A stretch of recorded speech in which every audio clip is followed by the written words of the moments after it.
Жогорку кеңештин депутаттары мурдагы өкмөт башчы Өмүрбек Бабановдун камакка алынышына тынчсызданууларын билдирип жатышат. Алар тергөөчүлөр менен сотторду ишти объективдүү кароого чакырышууда. Өмүрбек Бабановго эч кандай басым жасалбастан Кумтөр маселесине тиешеси жана күнөөсү жок экенин далилдөөгө мүмкүнчүлүк берилиши керек дешет. Мындан улам парламентарийлер Бишкектин соттук коллегиясына кайрылып, аны үй камагына чыгарууну өтүнүп кат жолдошкон. Ага 74 эл өкүлү кол койгон.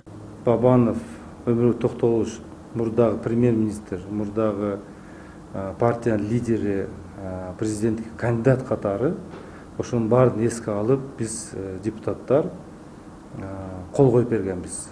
Биз кол коюп берип, ушу үй камагына чыгып, эгерде өзүнүн далилдери, эгерде өзүнүн фактылары, эгерде өзүнүн кандай бир ошол Кумтордун айланасында сөздөрү болсо, ошонун баардыгы үй камагында учурунда, ошол тергөө учурунда, ошол үй камагында болуп, ошол өзүнүн баардыгы иш чараларды жүргүзсүн деген биз кол коюп бердик. Ким болбосун ушул үй камагында чыгып эле ушул көрсөтмөлөрдү, далилдерди берсе жакшы болот деп эсептейм. Ошон үчүн кийинки бул Кумтор маселе боюнча мен ойлойм ачык сот процедурасында ачык айкын көрсөтүлүш керек деген ойдомун. Чындыгында мен 2012-жылда азыр кичине эсимде бар, кичине. Ал өзү Кумторго катуу эле айткан, ал керек болсо ошол эле чечимдерди жокко чыгарып, жерлер боюнча. Анан ал качам десе бурун эле качмак да, 2017-жылда. Ошон үчүн менимче аны кое берсе, аны СИЗОго экенмин. Эми өзү 100 миллион сом төлөдү. Эми бул добровольный болгон да. Менимче ушундай эле следствиеге келип, показания берип, чөн эле кармап эмне кылат? Бул мындай өтө биз ойлойбуз да, чындыгында саясатчыларды, в принципе, под домашний арест эле жиберсе болот да. Негизинен камабай эле, баарын далилдеп, сыртка чыгарбай эле текшерсе болмок, менин оюмча. Азыр эми изденип атат, кандай тергөөнүн жыйынтыгын да көрөбүз, бирок бул эми Өмүрбек Токтогулович саясатта көп жылдан бери жүрөт. Ошондуктан мен ойлойм ачык, калыс баа берилет деп. Өмүрбек Бабанов премьер-министр болуп турган 8 ай ичинде алгылыктуу көп иштер жасалган дешет эл өкүлдөрү. Өлкөнүн коомдук экономикалык өнүгүүсүнө кошкон салымы да чоң болгон. Депутаттар алардын айрымдарын белгилеп өтүштү. Эми Өмүрбек Бабановдун мен эсимде калган 2 жакшы ишин эсимде калды. Бул баягы доверенность ушу Кыргызстанда биринчи жолу отмена кылды, техосмотрду да, ошол жөнөкөй элге бул бир жакшы жардам болгон ошол мезгилдечи. Убакыт өткөндөн кийин анча эстен чыгып калат экен. Эми бул кишинин может кемчиликтери да болгондур. Мен көргөн мыкты жагы ушул 2 жагын көрдүм да. Өмүрбек Бабанов менин эсимде бар, ошо Кумтордон бөлүнгөн акчаны түздөн-түз дыйкандарга жеңилдеткен кредит катары берилген. 7%.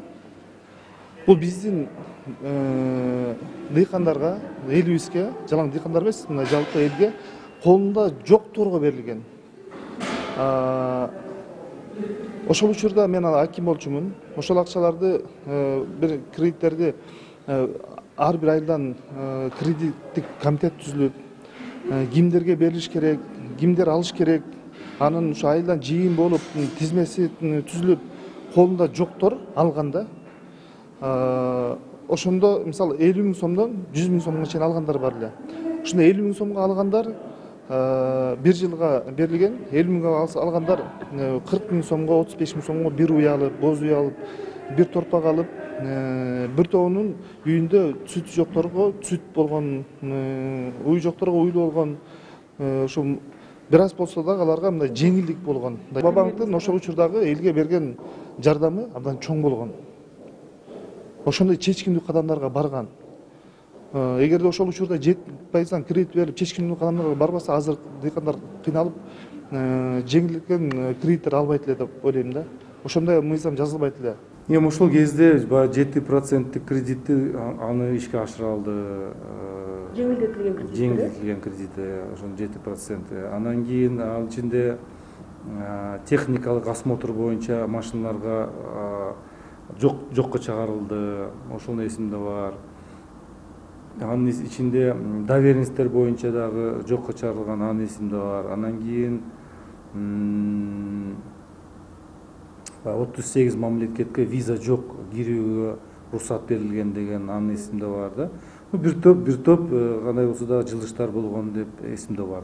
Ошо премьер-министр өлкө учурунда бир топ иштерди жасаганын мен да азыр тизмети айтып бердим. Ошол мындай бир топ жылыштар болгонун мен ушунда сезгем да. Өмүрбек Бабанов камакта негизсиз отурганына бүгүн 20 күн болду. УКМК мурдагы өкмөт башчы кайсы фактынын негизинде камалганын так айтайлык. Көмтөргө байланыштуу иште коррупцияга шектелип жатканы тууралуу гана учкай маалымат таратып койду. Ага бир дагы далил же факты жок болууда. Тергөө абагына киргизилгенден бери суракта жүргүзүлгөн эмес. Баягы 31 майда камалган Өмүрбек Токтогулович, камалгандан кийин 2 күндөн кийин шектүү катары билдирүү беришкен.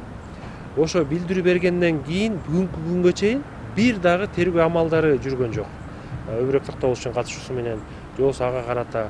Ошондуктан кандайдыр бир шектүүнү билдирүүсү ага толукталдыбы, өзгөрүлдүбү деп ал жөнүндө айтыш дагы болбойт да. Себеби эч кандай тергөө амалдар жүргүзгөн жок да. Өмүрбек Бабановду колдогон эл өкүлдөрү мурдагы өкмөт башчынын күнөөсү бар экенине ишенишпейт. Анткени ал министрлер кабинетин жетектеп турганда Көмтөргө мурдагы президент Курманбек Байкиев убагында Данияр Үсөновдун токтому менен берилип кеткен 16330 гектар жерди кайра мамлекетке кайтарганы белгилүү. Ошондой эле Көмтөрдүн ишин иликтеген мамлекеттик комиссия түзгөн. Мындан сырткары Бабанов канадалыктар экологияга олуттуу зыян келтирип жатканын ачык айтып чыккан өкмөт башчы болду. Ал алтын кен чыккан жерге иш сапар менен барып, Көмтөрдүн жетекчилигин мыйзам бузуулар үчүн жооп беришерин айтып сынга алган. Чуть ли не под экологической катастрофой мы стоим.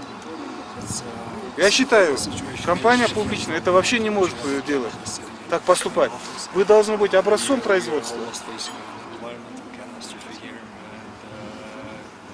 Это еще раз говорит, что компания Центера была неприкасаема при прежней власти, что никто сюда не мог заходить, кроме членов семьи. И вот это вот творилось, этот беспредел творился 20 лет. Сейчас создана государственная комиссия. Государственная комиссия, она со всеми полномочиями. И все запросы, которые они будут письменно к вам обращаться, вы обязаны в течение 1-2 дней их представить. Любое непредставление документов мы будем считать, что вы воспрепятствуете нашей государственной комиссии. Будем в соответствии нашего законодательства принимать решения. Любое непредставление документов. Все нарушения, которые были произведены, они будут в виде штрафа наложены на компанию. И компания будет обязана заплатить. Кроме этого, утилизировать все отходы, которые неправильно были захоронены. Көмтөрдөн баягы 16 000 гектар жерди кайтарып алган. Анан экологиялык кылмыштарын ачыш керек деген маселе көтөргөн. Эгер ошолорду эсепке алганда логикага таянсак, менин оюмча Көмтөр боюнча бул кишинин тиешеси болбош керек да. Бирок эми муну тергөө органдары айтыш керек. Бирок логика боюнча менин оюмча Бабановдун буга тиешеси жок. Эми муну азыр алып барып отуртуп койгон эле менимче үй камагында эле срок алып барса боло берет эле. Азыр маселе катуу болуп атат. Өмүрбек Токтогуловичтун жана мера пресечениесин өзгөртүп, үй камагына алынсын дегенде мен аны колдойм. Эмне үчүн дегенде Өмүрбек Токтогулович это биздин бир алдыңкы бир саясатчыларыбыз. Мен билем, ал дайыма кыргыз мамлекетинин келечегине, тагдырына абдан күйөт. Ошон үчүн мен ойлойм, ал эч жакка качып кетпейт деп. Өмүрбек Токтогуловичту андай деп ойлобойм. Андай иштерге барышы мүмкүн эмес. Премьер болгон учурунда жаш, мындай энергичный жигитке эркени көрүнүп турду, эл аябай колдоп турду. Көп жакшы жаңылыктарды киргизди, жакшы бир идеяларды баштаган болду. Бирок тилекке каршы азыр эле убакыт болуп калды да. Ошондой болуп калды. Мен ойлойм, Өмүрбек Токтогуловичтун келечеги кең, жакшы бир өзүнүн мамлекетине дагы кызматка турган потенциалы бар жигит. Кемал киши өзүнүн мындайча айтканда материалдык жактан муктаждыгы жок эле киши деп ойлойм да. Андайга барбаса керек.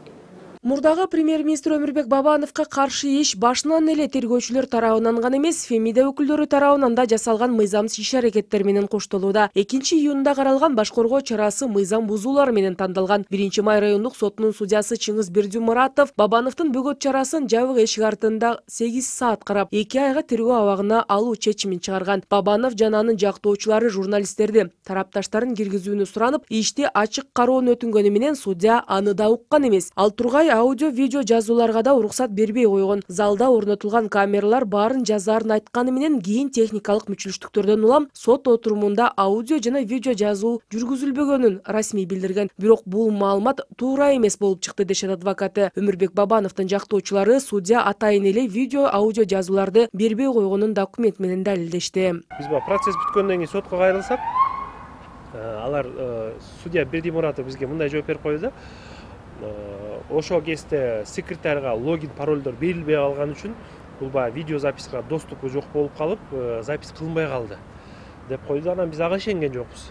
Биз ошондо эле билдик, бул калп айтып атышат, калп немесин ачыкка чыгарыш үчүн биз ошол сот департаментинин алдында адилет сот деген өзүнчө бир эмес отдел бар экен, ошол техникалык жагынан колдоп турат экен, ошо видео камералар жана эмелер башка көп нерселерди колдоп турган.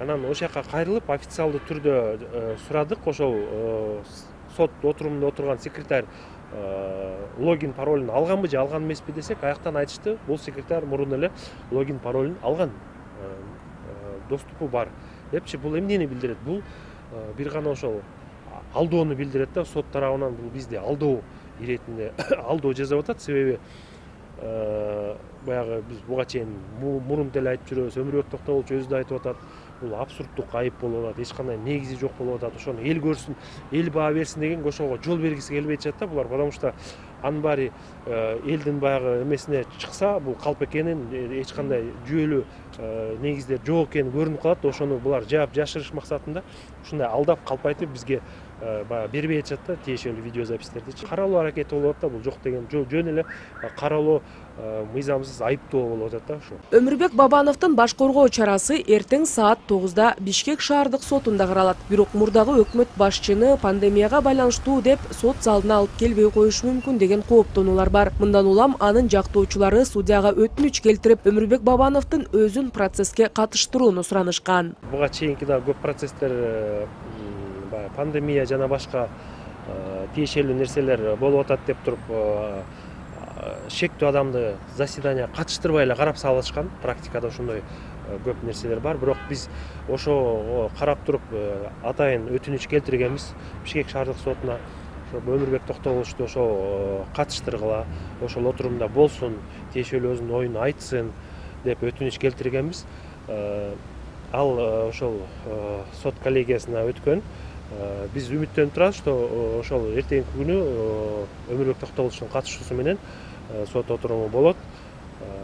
Саат 9-га дайындалган сот отуруму болуш керек. Өмүрбек Бабанов негизсиз эле камакка алынганы көптөгөн кыргызстандыктарды нааразы кылып жатат. Катардагы жарандар Бабановго өз тилектештигин билдирип, ага байланыштуу иш сотто ачык айкын каралышын талап кылышууда. Мурдагы өкмөт башчы тезинен тергөө абагынан бошотулушу керек дешет алар. А киши мындан да оор сынактарды баштан өткөзгөн. Бул күндөрдө өтөт. Буюрса Бабанов кыргыз элинин президенти деп түшүнөм келечекте.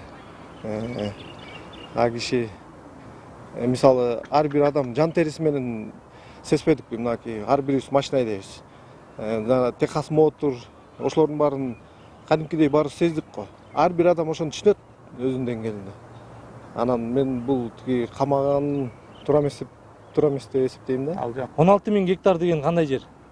Башты кумтөрдүн 3/1 бөлүгү болуп калат. Ошол жерди мамлекетке алып берген. Ал убакта илгерки 1-2 президенттин убагында берилип кеткен жерлер эле ошону мамлекетке алган экен да. Эми бизге жеткен информация ошондой.